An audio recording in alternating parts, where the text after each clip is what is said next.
is Alan Hilton. I'll be running your tour today. Now, I don't know that much about history, but I do know that I have a very rich dad, and I can do whatever I want.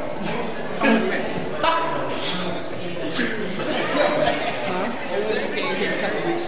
Here we're going to be documenting the Museum of the Renaissance of American History, and it all starts in 1801, the birth of the United States of America, when the Emancipation Proclamation was signed by Thomas Jefferson, Albert Eisenhower, and Bill Clinton, which deemed this a country on the 4th of July. It moves off to the year of 1808, when the Jewish people invented the bris, and it became a national holiday. As we move along, the War of 1812 happens, but that doesn't really involve the Americans that much. As you begin to get into the mid-1820s, John Quincy Adams is inaugurated as the President of the United States. Now, what he does in office is nothing, but he really is a photogenic man. As you get into more older times, the late 1830s, you see that there's pictures and people start to take pictures, and they really get a lot better than they would before. Here's a picture of a cat that was drew by a slave, even though slavery was abolished in the year 1840. This picture is obviously for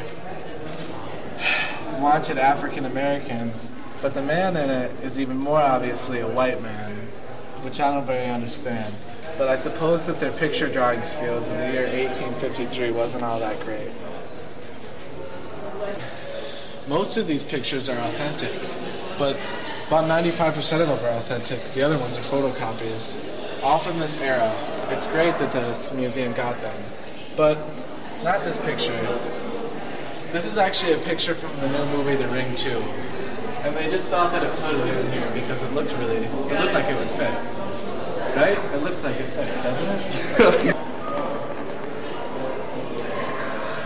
This is actually an authentic steering wheel from the pirates who came to America to settle here in the year 1504. It was recently seen in the new movie Pirates of the Caribbean.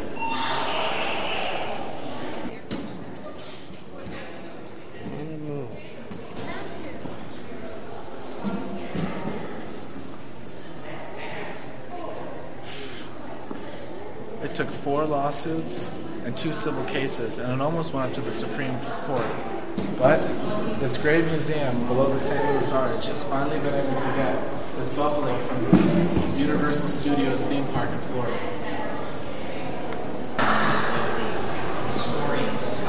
It's great to get outside. Actually, this is the Yellowstone River. Why is it called the Yellowstone River? Well, there's these stones that are yellow that are said to work as batteries. It's an ancient Indian proverb. Now, it hasn't been proven because all the Yellowstones have been taken out. Interesting, huh? I don't think so. Let's move on. First, there was the trumpet. Then, there was the lute, later changed to the John. After the John was created, after about a year, there has been recorded cases of 2,500 swirlies involving trumpet players. Amazing, huh?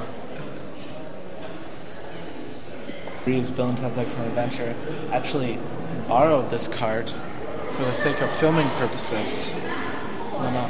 But it was no big deal because this cart is actually from the year 1982 from the country Turkey. Yes? They use this cart to haul corn from major cities.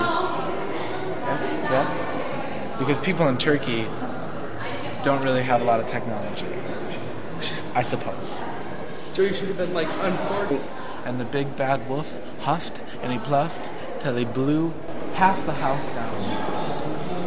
And they decided to put the other half in this museum. It's actually where the nursery rhyme comes from. It's actually quite amazing. Yes?